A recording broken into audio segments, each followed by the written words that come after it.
दोस्तों बहुत पहले की बात है। एक शिल्पकार मूर्ति बनाने के लिए जंगल में पत्थर ढूंढने गया। वहां उसको एक बहुत ही अच्छा पत्थर मिल गया, जिसको देखकर वह बहुत खुश हुआ और कहा कि मूर्ति बनाने के लिए बहुत ही सही है। जब वह आ रहा था तो उसको एक और पत्थर मिल गया। उसने उस पत्थर को भी अपने साथ ले लिया। घर जाकर उसने उस पत्थर को उठाकर अपने औजार से उस पर कारीगरी करना शुरू कर दिया। औजार की चोट जब पत्थर पे हुई तो वह पत्थर बोलने लगा कि मुझे छोड़ दो, इससे मुझे बहुत दर्द हो रहा है। कहने लगा कि अगर तुम मुझ पर चोट करोगे तो मैं बिखर कर अलग हो जाऊंगा। तुम किसी और पत्थर की मूर्ति बना लो। पत्थर की यह बात सुनकर शिल्पकार को दया आ गई और उसने पत्थर को छोड़ दिया और दूसरे पत्थर को लेकर मूर्ति बनाने लगा। वह पत्थर कुछ नहीं बोला। कुछ ही समय में शिल्पकार ने उस पत्थर से बहुत ही अच्छी भगवान की मूर्ति बना दी। गांव के लोग मूर्ति बनने के बाद उसको लेने आए। उन्होंने सोचा कि हमें नारियल फोड़ने के लिए एक और पत्थर की जरूरत होगी।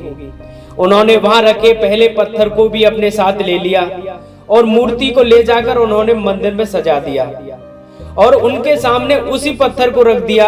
जब भी कोई व्यक्ति मंदिर में दर्शन करने आता तो मूर्ति की तो फूलों से पूजा और दूध से स्नान कराता और उस पत्थर पर नारियल फोड़ता था।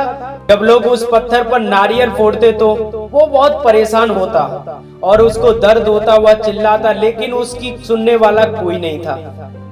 और उस पत्थर ने मूर्ति बने पत्थर से बात करी और कहा, तुम तो बड़े मजे से हो, लोग तो तुम्हारी पूजा करते हैं और तुमको दूध से नहलाते हैं और लड्डुओं का प्रसाद भी चढ़ाते हैं, लेकिन मेरी तो किस्मत ही खराब है, मुझ पर तो लोग नारियल फोड़कर जाते हैं।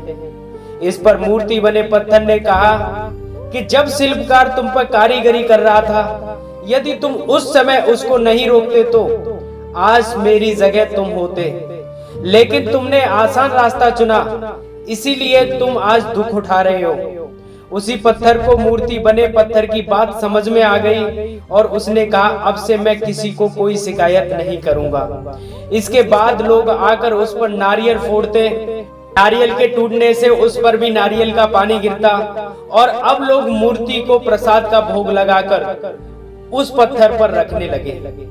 हमें इस कहानी से ये सीख मिलती है कि हमें कभी भी कठिन परिस्थितियों से घबराना नहीं चाहिए।